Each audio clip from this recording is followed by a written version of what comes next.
Hemos escuchado que nos dice Jesús en el Evangelio: se me ha dado poder, se me ha dado poder. Un poder que tiene que extenderse hasta el final de la historia, un poder que no va a cesar, sino que tiene su continuidad en la Iglesia. La cuestión es cómo ese poder de Jesucristo, ese poder de transformar, ese poder de hacer milagros, ese poder de santificar las almas, se sigue dando hoy a la Iglesia, que es su continuadora. Por Jesucristo ha querido que ese poder se siga transmitiendo por la celebración de los 7 sacramentos o de las 7 acciones sacramentales, como las queramos llamar. El último día estuvimos viendo cómo los sacramentos eran ese encuentro con Jesucristo, ¿verdad?, mediado por materia y forma, como a través del agua, ¿verdad?, y de unas palabras, pues un niño, una persona mayor, pasa de ser pagano a ser cristiano, de vivir en tinieblas a ser hijos de la luz. Y así podíamos ir enumerando todos y cada uno de los 7 sacramentos. Y que los 7 sacramentos son 7. Son 7.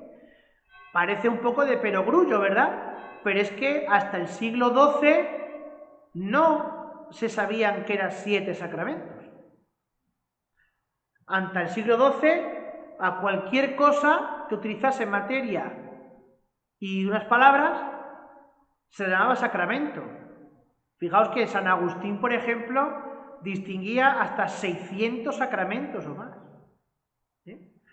Y sin embargo, va a haber un señor, Pedro Lombardo, en el siglo XII, que dice que un sacramento es precisamente eso, la materia y la forma, pero tiene que causar una gracia, que tiene que ser instituido por Jesucristo y cuando se transmite, cuando se realiza por sí mismo, tiene que causar una gracia. Y entonces se definió tanto el concepto del sacramento que se redujo el número a 7. Claro, esto es el siglo XII.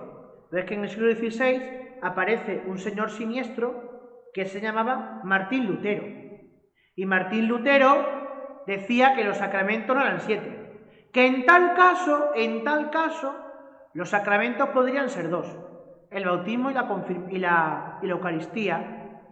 Otros decían, bueno, el bautismo y la Eucaristía, pero también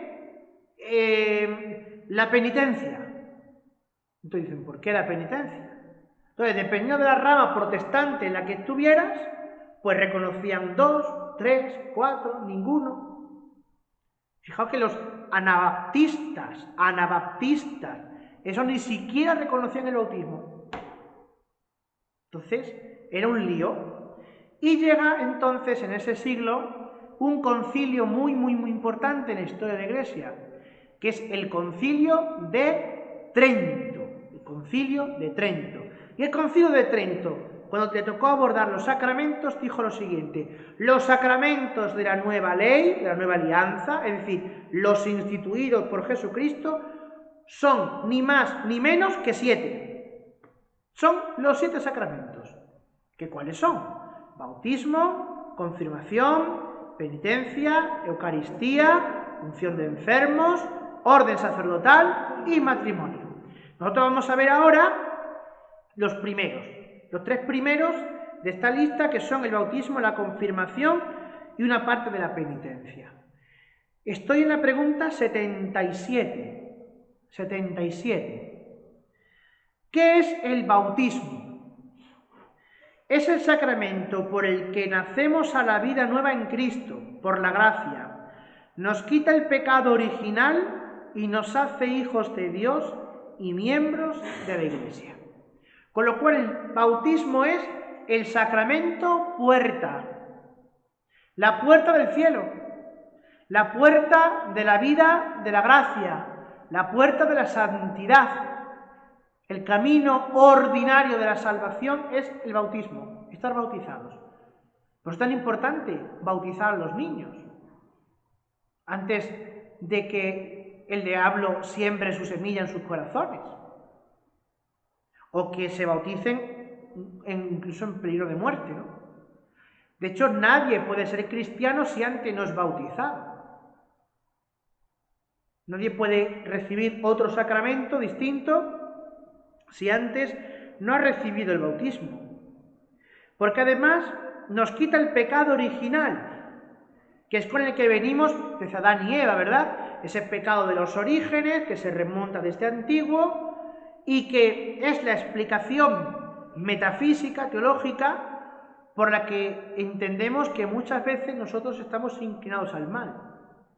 Pero el pecado original se nos quita por el bautismo, se nos da la gracia, y entonces ya solamente quedan los pecados personales que cada uno puede tener en la vida. Y esos pecados personales tienen otro sacramento del que hablaremos luego al final.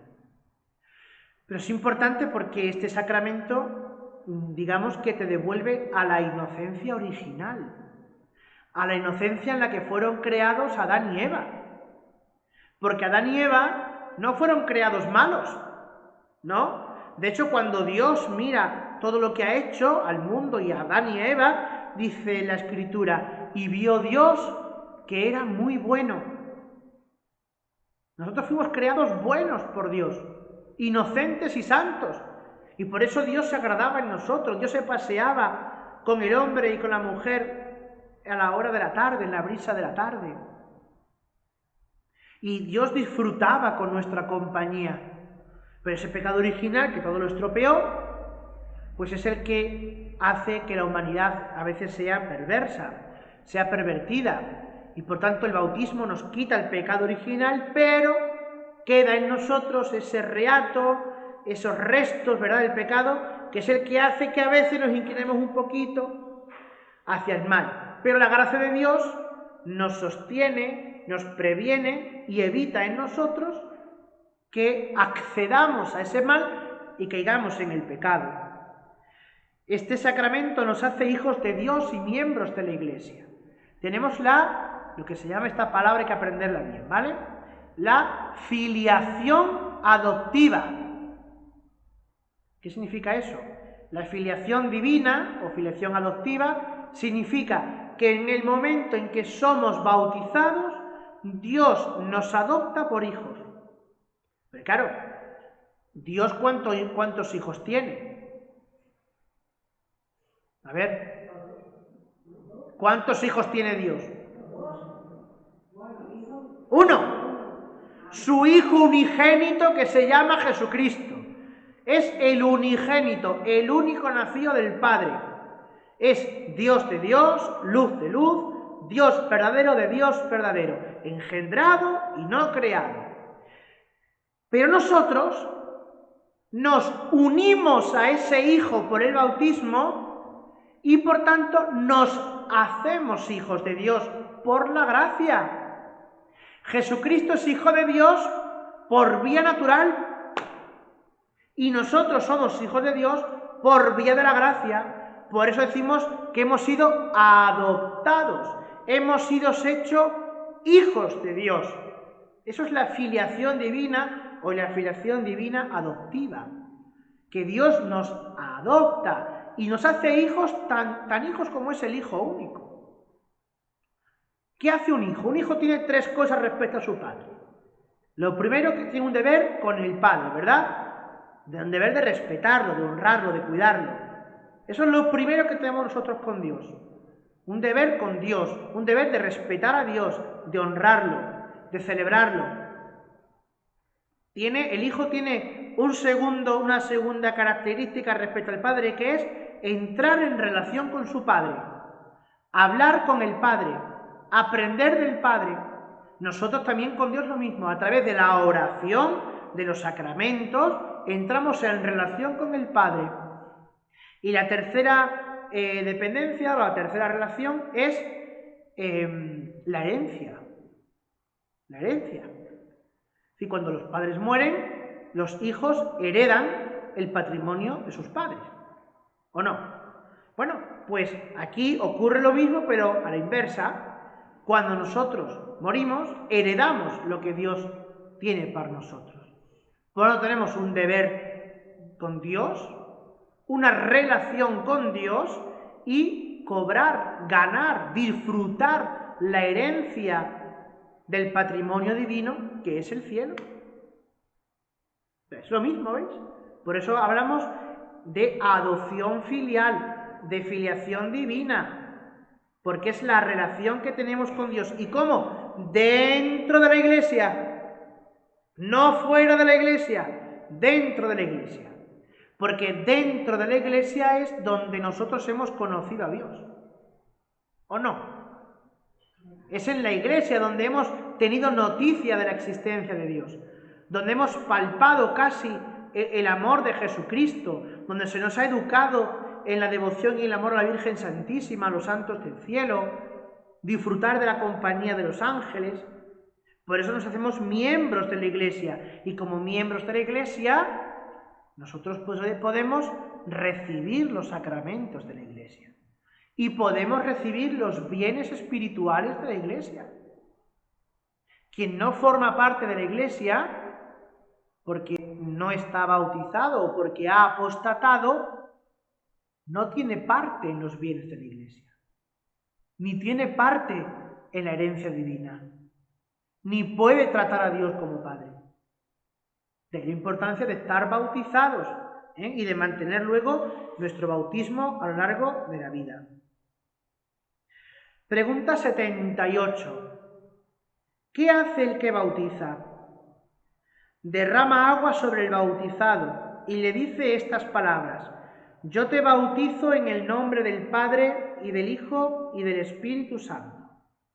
Esa es la forma para bautizar. Derramar agua, ¿verdad?, sobre la cabeza del niño o sobre la cabeza de la persona, a la vez que se dice estas palabras: fulanito, yo te bautizo en el nombre del Padre y del Hijo y del Espíritu Santo. De alguna manera, con esas palabras, nosotros hacemos que ese fulanito que se bautiza, que ese niño que se bautiza, entre en el seno de la Trinidad. Y a la vez sembramos en su alma, que está en gracia, la semilla de la Santísima Trinidad, para que el Padre, el Hijo y el Espíritu Santo habiten en el corazón de ese niño. Y le estamos dando también la eternidad. El agua es muy importante porque es signo de la muerte y de la vida. Morir al pecado, estar sepultados con Cristo, que dice San Pablo, y vivir, resucitar a la vida de la gracia, a la vida nueva de los hijos de Dios. Eso es todo lo que se expresa, con algún matiz más, en la fórmula bautismal. Y esta fórmula es importante porque bautizar nos puede tocar a cualquiera. Lo normal es venir a la iglesia, ¿verdad?, y que el sacerdote haga todos los ritos bautismales. Pero si alguien está en peligro de muerte, cualquiera puede bautizar.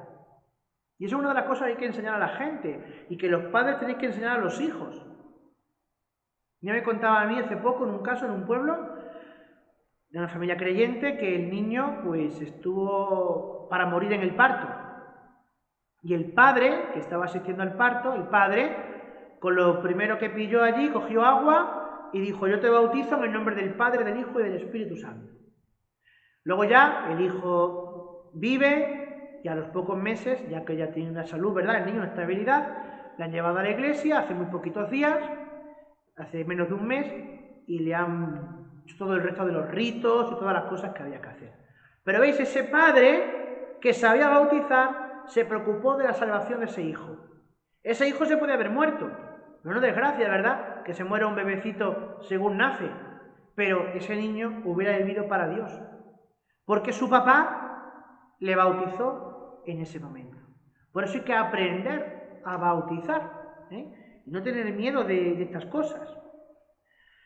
Pregunta 79. Damos otro pasito más. ¿Qué es la confirmación? Bueno, confirmación es el segundo sacramento que está muy unido al bautismo. Al principio, fijaos, bautismo y confirmación eran dos partes de un mismo sacramento. ¿Pero qué ocurrió? Pues que a partir del siglo V se da un fenómeno, y es que mueren muchos niños cuando nacen. y por tanto había que bautizar rápido, con lo cual significaba que ya era muy difícil dar el bautismo si no estaba el obispo que diera la confirmación, ¿verdad? Lo segundo es que la gente comienza a salir de las ciudades y se empiezan a fundar las villas, es decir, los campos, el mundo rural. Y entonces, en esas villas, en esos pueblos, en esas aldeas, se formaba una iglesia, un templo, y se asignaba a un sacerdote, a un presbítero, que era el párroco. De ahí viene la palabra parroquia, porque el párroco, ¿eh? Y luego también muchos sitios que esos pueblos se llamaban parroquias. Es el nombre original de los pueblos, parroquia, ¿eh? Y al frente de esa parroquia había un párroco que tenía que bautizar. Pero claro, hasta que el obispo, o el obispo iba al pueblo, o la gente del pueblo peregrinaba a la catedral, no había confirmaciones. Y así ha sido hasta hace muy poco, ¿verdad? Que el día que venía el obispo al pueblo, se cogía a los niños que oía y venga, a la iglesia todo el mundo va a confirmarse, que viene el señor obispo. Se los ponía en fila en la iglesia y venga, y todo el mundo pasaba, y a veces el alcalde y la mujer eran los padrinos, o las maestras y el marido, o así eran, o sea, o el boticario, el que sea, ¿no? Era el padrino y la madrina de la confirmación. Bueno, eso es lo que pasó en el siglo V. Por eso lo que empezó siendo como dos partes de un mismo sacramento, ¿qué ocurrió? Se fue separando. De tal manera que el bautismo lo podía hacer cualquiera y la confirmación solo quedaba reservada al obispo. Y así tenemos la práctica hasta ahora. Tiene que ser el obispo o un delegado suyo el que venga al pueblo a confirmar. Entonces, pregunta 79. ¿Qué es la confirmación? Es el sacramento que nos aumenta la gracia del Espíritu Santo para fortalecernos en la fe y hacernos apóstoles y testigos de Cristo. Claro, la gracia del Espíritu Santo, ¿en qué sacramento se nos dio? En el bautismo. Ya la tenemos. Pero la confirmación lo que hace es que aumenta esa gracia. ¿Por qué? Porque se nos da el Espíritu Santo como le fue dado a los apóstoles el día de Pentecostés. Por eso se plenifica, se lleva a niveles altísimos esa unción del Espíritu que se nos dio cuando éramos niños, cuando éramos unos bebecitos en el bautismo. Y nos fortalece en la fe. Mucha gente que piensa que esto de la confirmación es que yo confirmo la fe, ¿no? Voy a confirmar mi fe. Eso no es así, eso es una tontería. La fe se tiene o no se tiene. No se confirma. ¿Sabéis cómo se confirma la fe? En los peores momentos de la vida. Cuando tú en los peores momentos de la vida mantienes la fe y eres recio en tu fe, entonces sí que te la confirmas. Pero no en un sacramento. Entonces, ¿de dónde viene esa palabra confirmación? Diréis vosotros, ¿no? Pues porque el proceso es inverso. Es la Iglesia la que confirma tu proceso catecumenal, tu proceso de formación. Por eso después de la confirmación ya no hay más catequesis para ningún otro sacramento, ¿no? Si te quieres casar, está el cursillo prematrimonial para saber cómo es un matrimonio cristiano. Y si te quieres ordenar cura, está el seminario para que te preparen la teología, la filosofía y todas esas cosas y te ordenes cura. Pero a nadie se le hace unas catequesis para darle la unción de los enfermos, ¿no? Ya lo has recibido todo. Ya has recibido tu formación y ahora la Iglesia confirma por este sacramento que tú has terminado tu proceso de formación. Y de ahí el nombre de confirmación. Y nos hace apóstoles y testigos de Jesucristo.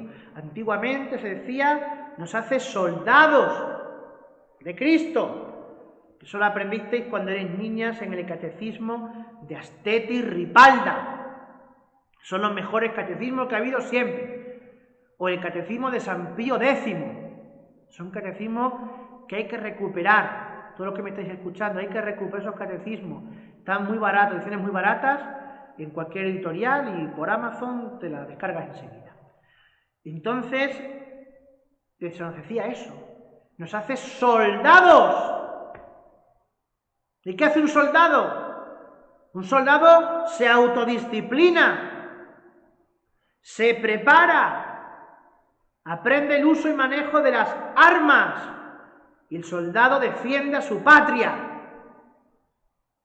Entonces, si un cristiano es un soldado de Cristo, tiene que prepararse bien con una buena doctrina católica, tiene que autoexigirse, autodisciplinarse con las prácticas ascéticas, tiene que saber el uso y manejo de las armas espirituales, palabra de Dios, el rosario, el Via Crucis, y sobre todo los sacramentos, ¿no? Y sobre todo estar dispuestos a dar su vida no por una patria que va y que viene, sino por la patria del cielo, por Jesucristo. Esos son los mártires. Santa Bárbara dio la vida por esa patria que esperaba, por esa fe en Jesucristo, Señor nuestro. La importancia y la exigencia que tiene el sacramento de la confirmación. Pregunta 80. ¿Qué es el sacramento de la penitencia? ¿No? ¿Qué es ese sacramento que se da antes de la Eucaristía, nos prepara para la Eucaristía y que se va repitiendo a lo largo de la vida, ¿no? Sabéis que a lo largo de la vida hay 3 sacramentos que se pueden recibir. Penitencia y Eucaristía, ¿verdad? Todos los domingos recibimos la Eucaristía y la unción de enfermos cada vez que haya una enfermedad grave. Entonces, la pregunta 80, ¿qué es el sacramento de la penitencia? El sacramento de la penitencia es el sacramento por el cual Jesús nos perdona los pecados cometidos después del bautismo. Dice el Concilio de Trento que la penitencia es como una segunda tabla de salvación que se nos da cuando hemos naufragado en las aguas procelosas del pecado de la vida. Hay aguas en el bautismo, pero también hay agua de lágrimas en la penitencia por el dolor que causan los pecados de ofender a Dios. Con lo cual, Jesús es el que nos perdona por medio del sacerdote. Hay gente que dice, ¿por qué me tengo que confesar con un cura? Pues porque Jesús así lo estableció. Jesús les dijo a los apóstoles, os doy el Espíritu Santo para que perdonéis los pecados.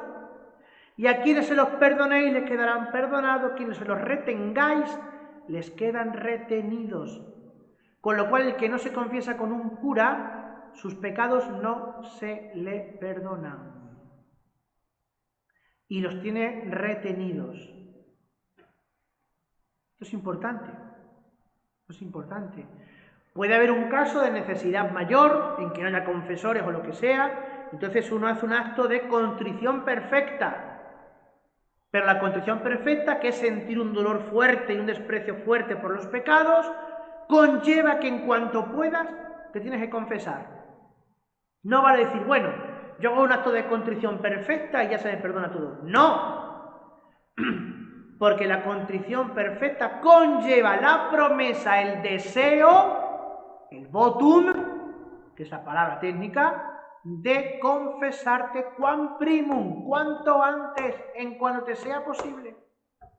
Ahora, si yo hago un acto de contrición perfecta y no me confieso dentro de 15 días, pues no me vale para nada. Entonces hay que cuidar mucho esa comprensión de las cosas, ¿no? Pregunta 81, una pregunta necesaria. ¿Qué es el pecado? Pecado es toda desobediencia voluntaria a la ley de Dios. Es decir, que aposta, voy contra la ley de Dios. Voy a hacer algo que sé que está en contra de los mandamientos divinos. Y por eso el pecado puede ser personal, si lo hago yo, o, cuidado, puede haber un pecado social o estructural, porque está formando parte de la sociedad. Pongo un ejemplo. Uno dice,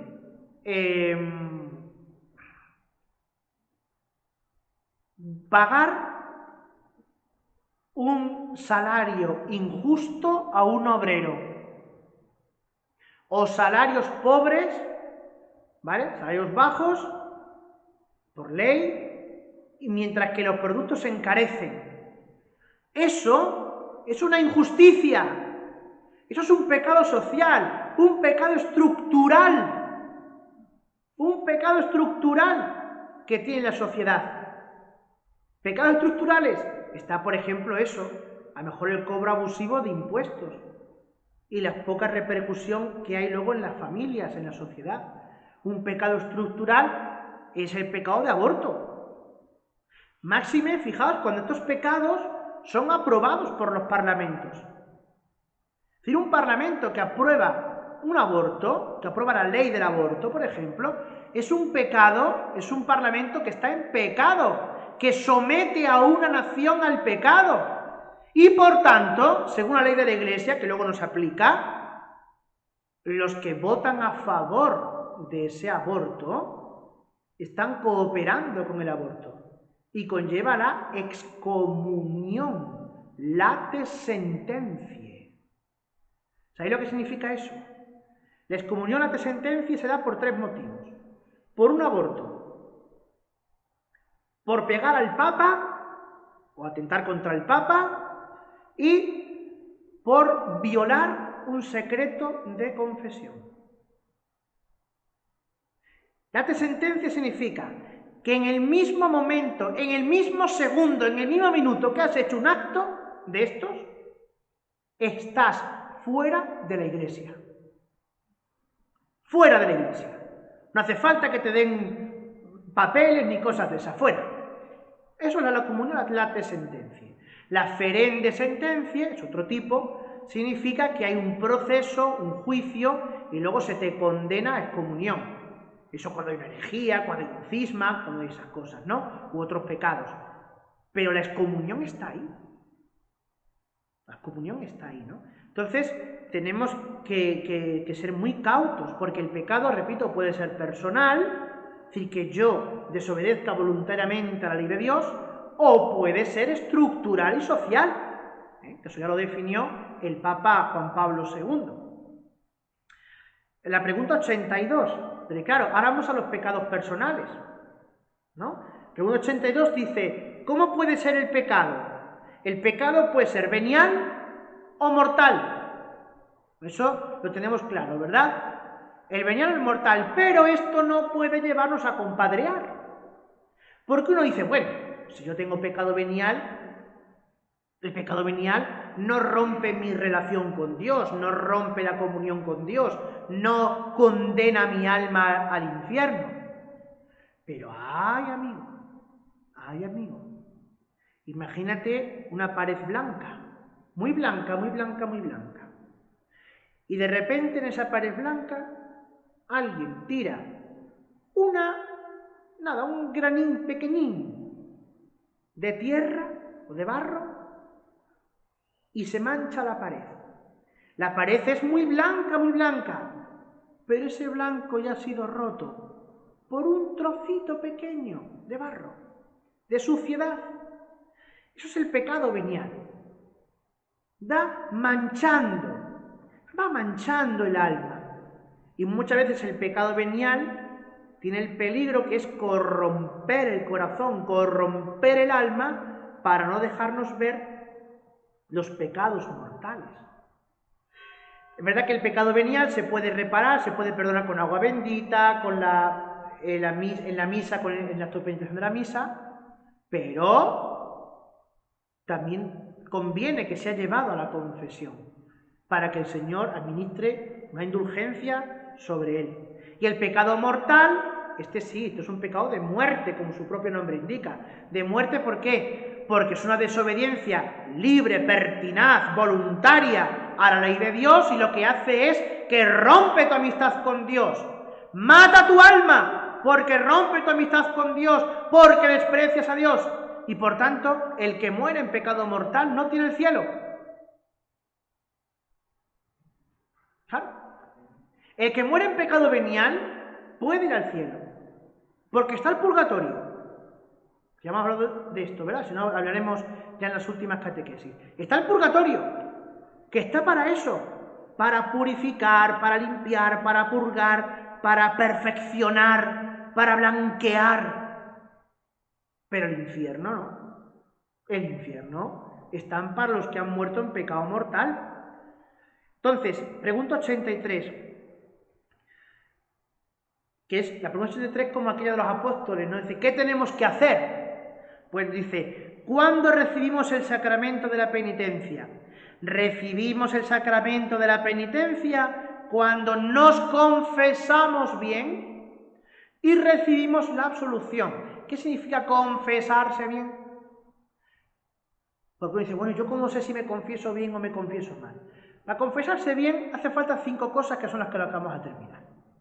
Pero confesarse bien, dijo el Concilio de Trento, que había que confesarse a modo humano, es decir, sin compadrear con tu pecado, reconoce todo lo que has hecho mal.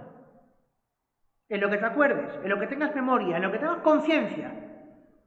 Aunque sea una tontería, aunque sea una menudencia, una pequeñez, pero reconoce, recuérdalo, haz un buen examen de conciencia, expresa ese dolor de los pecados y entonces te podrás confesar bien. Y luego recibir la absolución. Si no se recibe la absolución de los pecados, pues no se perdona. Y si no se perdona, pues no vale para nada. Por eso, pregunta 84, y concluimos. ¿Qué cosas son necesarias para recibir bien el sacramento de la penitencia? Son necesarias 5 cosas. Primera, examen de conciencia. Segunda, dolor de los pecados. Tercera, propósito de la enmienda.